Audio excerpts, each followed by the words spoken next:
All right, good morning, everybody. This is our webinar for Pennsylvania, New York, dual state returns, and we'll get into a little bit of New York retirement issues, like things on the W-2 that sometimes don't get put in right. I apologize in advance. The states are not in Phoenix yet, so I'm going to have to show you guys this in LibTax.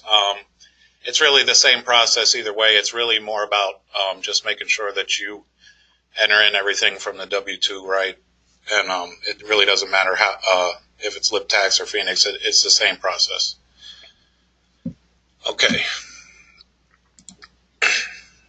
For dual residency, there's a thing called this is the abbreviation. It's the Northeastern States Tax Officials Association. These are the member states, and basically all it is it's just a group of states got together and they have meetings and stuff, and they sort of keep their tax laws in line and make sure that there's a little bit of a system so that the states somewhat can work together, so it's not a complete mess. New Jersey's. For New Jersey and Pennsylvania, there's a special agreement. They've had it, I want to say like 40 years now, where if you work in New Jersey and live in Pennsylvania or vice versa, the state that you work in, your employer is supposed to hold out taxes for the state that you live in. So, for example, I live in Pennsylvania. If I worked in New Jersey, my employer is supposed to withhold Pennsylvania taxes. There is no GL agreement with New Jersey. The problem is that sometimes employers don't do this, and the taxpayer sort of gets hurt in the end because there's no way for them to recoup that money. There's no GL, so they end up paying. I've never seen the taxpayer not having to pay both states.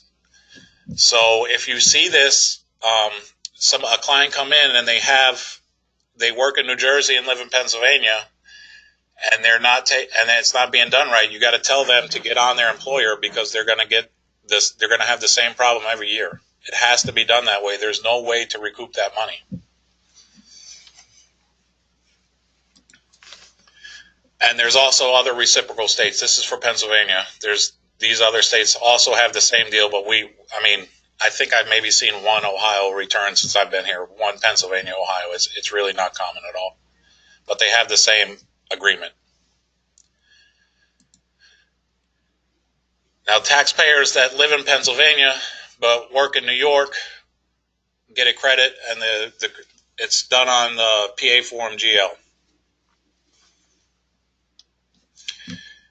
And I'm going to bring you in here to look at it now. Okay, so this person lives in Pennsylvania,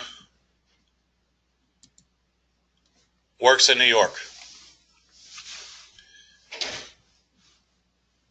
This is usually what they look like. Sometimes they'll have local wages taken out for New York City if they're working in New York City. And that makes it a little bit trickier for the New York return. But as far as the Pennsylvania return goes, the local wages that are put in here, we'll get to it later, but in Phoenix, you're going to have to put local wages in if they aren't in there already. Because of right now, the computer thinks that this person had no local wages. So if we don't add Pennsylvania and the local wages in there, the computer is never going to know that they need to pay local tax. It'll never get put in, and the person's going to get a letter from Berkheimer.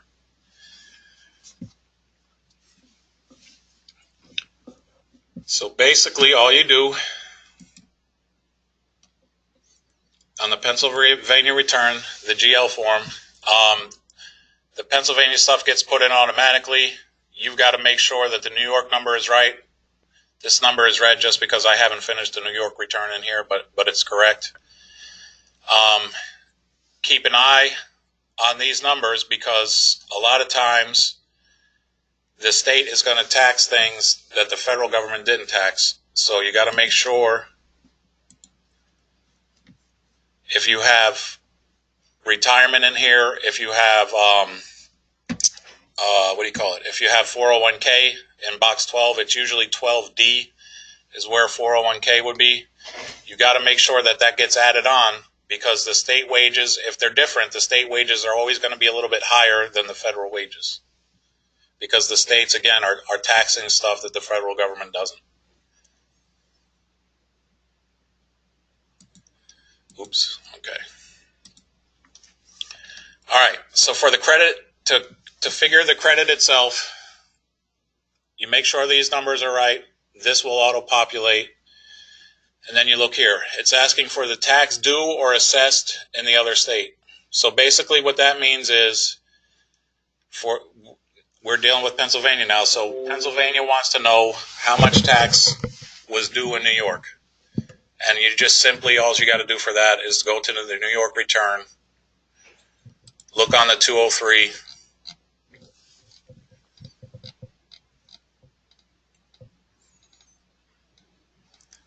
and it's on line 50. This is the number that you want to make sure is in there. Most of the time, this stuff auto-populates. Every once in a while, you got to put it in there. This is where you would find that number. You guys with me so far? If you have any questions, just chime in and ask.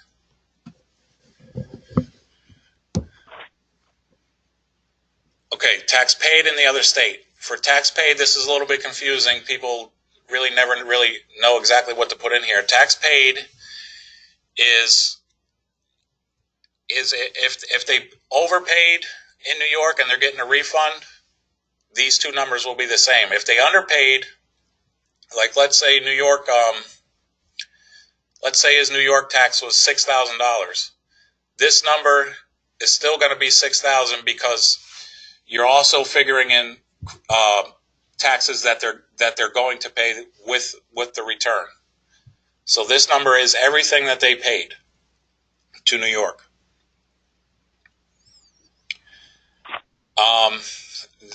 The adjustments here, and this is the adjusted tax paid in the other state. So this is the number that they're using to figure the GL. And here is your credit. So basically, you're getting a credit in Pennsylvania for any tax that you paid in New York that you wouldn't have had to pay in Pennsylvania. And most of the time it's higher because New York's tax is a little bit higher. So most of the time you're going to get a credit, but it's not a guarantee. So for the Pennsylvania part of the GL, that's all there is to it. The Pennsylvania part is really simple.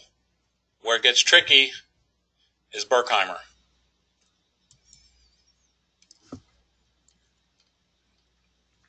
Remember I showed you on the W-2 before, we didn't have any local wages in there. So you look on their Berkheimer and there's nothing here. They owe tax on everything that they made. So in order to fix that, you got to add in Pennsylvania.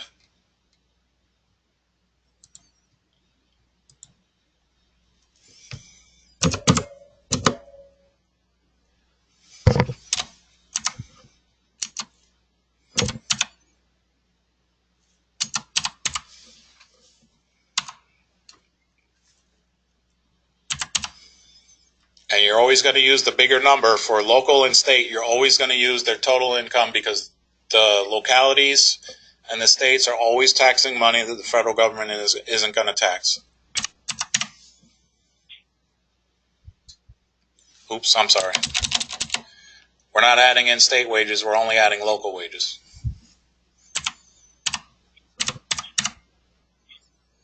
Because the state is already taxed. They didn't pay any local income tax, so that's going to be blank. So now when we go back to the Berkheimer, there's the number.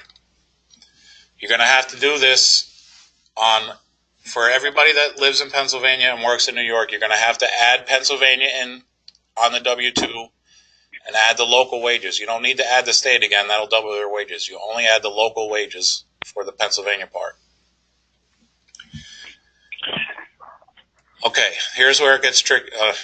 Here's where it gets even trickier. You should say that. Box 12 is your GL credit for Berkshire.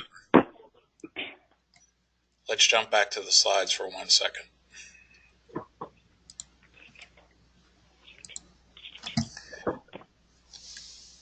I put May in red because a lot of times people just automatically assume that Berkheimer is going to cancel out from the GL credit, but most of the times it doesn't.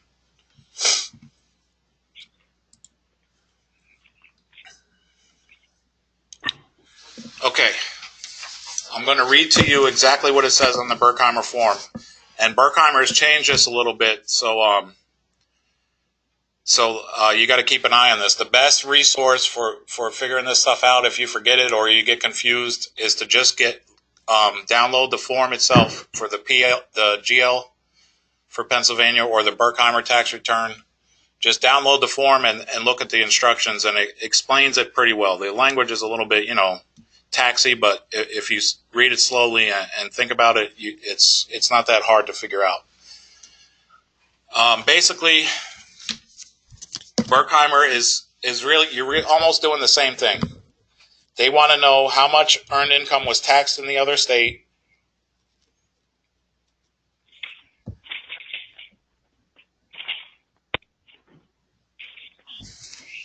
and then you multiply that by 1%, and that number could be used for your GL credit. But there's another way to figure it, and you're going to be using the one that gives you the lower number. The other way to figure it is you take the tax liability, the tax that you paid to New York, and you subtract the tax that you paid to Pennsylvania. Okay, so you take those two numbers, and whichever is less, that's your GL credit.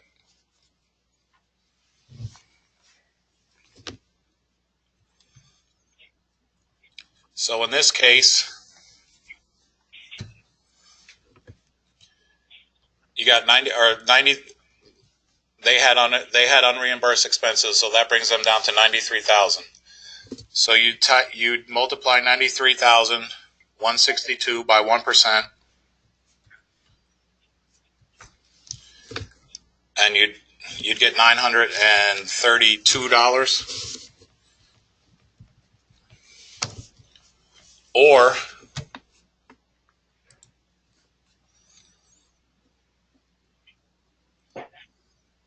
their New York tax was $57.77, right?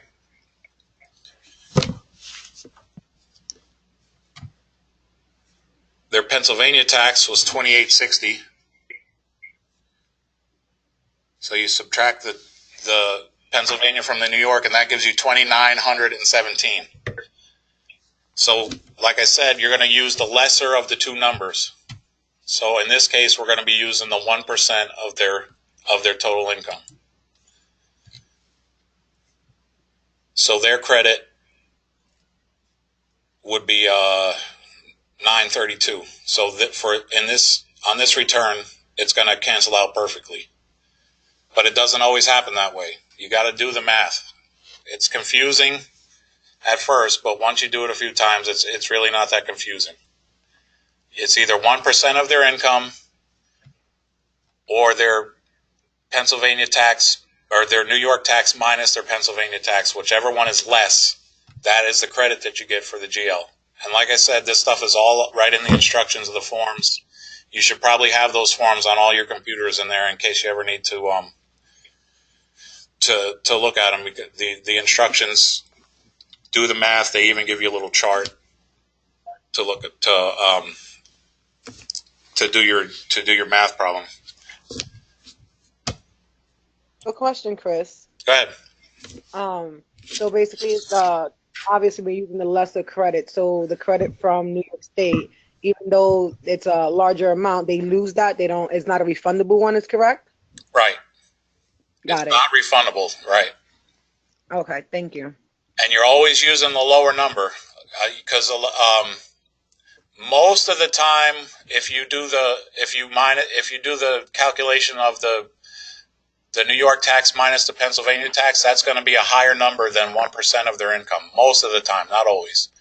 But you're Okay. always going to use the lower number. They're giving you the least amount possible.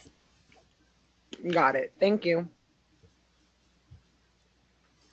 And remember, too, when you're doing these, if you're claiming a GL credit from Pennsylvania or from Berkheimer, you have to send them a copy of the New York return and the W-2.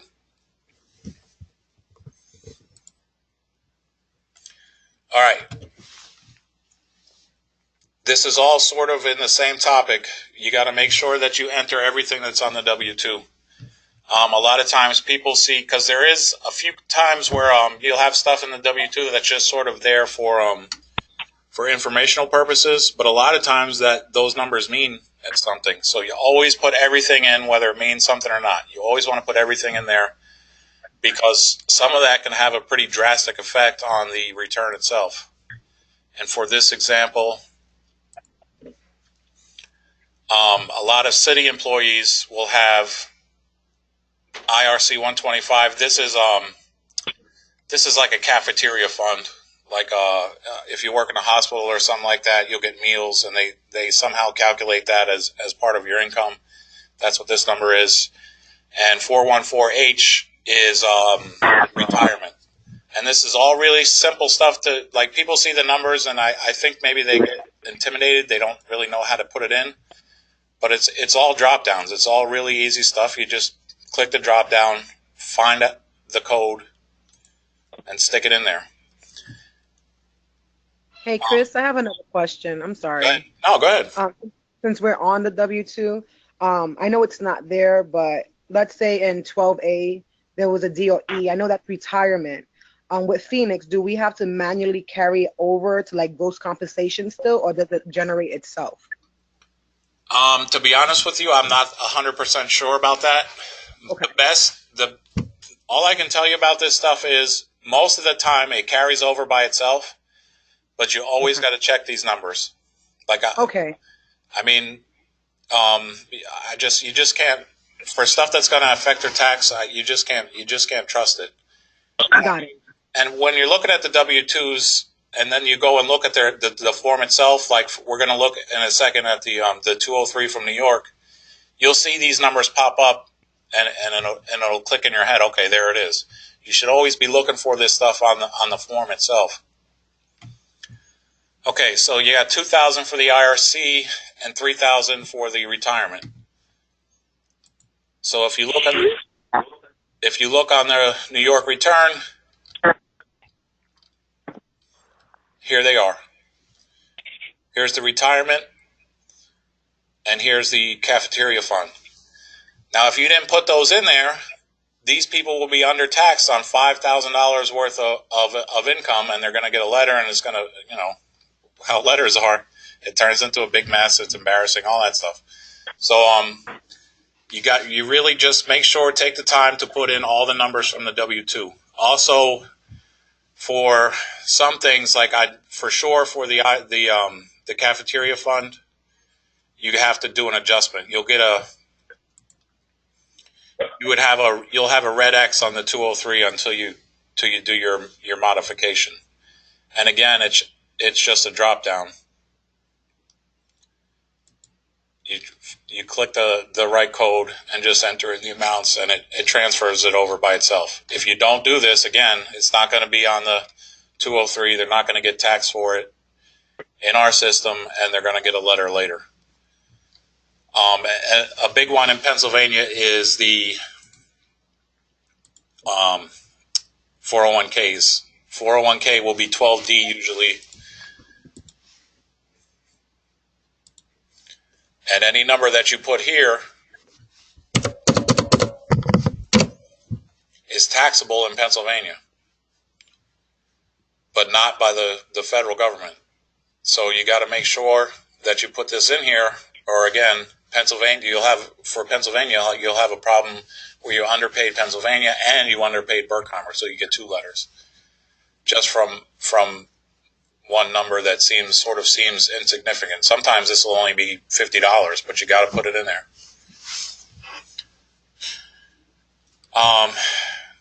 Any more questions as of now?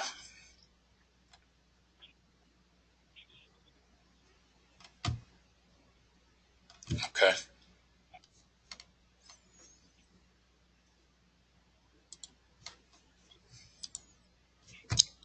That's basically it for the GL and the New York retirement stuff. One more thing I wanted to show you. Wait, I don't know if it came up in this one.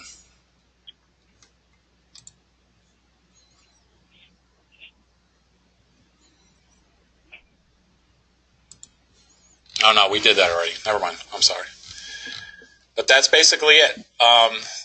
Most of this stuff is just simply entering everything in and off the W-2. The GL for people this is mostly people that are going to work in Pennsylvania. There's a couple that you'll see it from New York because we're so close for the GL. But you just if you understand where these numbers are coming from, it's a lot easier to do it. So practice on this a little bit. You can really do it all at once. Like I did this example. All I did was take a W-2 and I just added stuff to it. You can make one practice return and you can practice every scenario on the same return if you want. All you got to do is just change the numbers. And then you sort of see how what you enter in on one form affects the other form, and you get a better understanding of everything as a whole. And once you ever understand the return on a whole, you've got it all figured out, and it becomes so easy. And like I said, if there's enough people on the webinar on Friday, I mean, this is recorded, it'll be uploaded, but if there's enough people on the webinar on Friday, I can just do this again and show them again. You guys can see it one more time, it'll sink in better. Because the one on Friday shouldn't be too long. The Friday is we're doing a little bit of compliance and the new tax laws. No more questions. You sure? You guys are experts? We will be calling you. Oh, yeah. Yes, I'll be sending you an email. I look forward to it. All right, guys, that was it. If you have no more questions, that was it. Have a good day. Thanks, Chris. Thank you. Excuse me. Hello?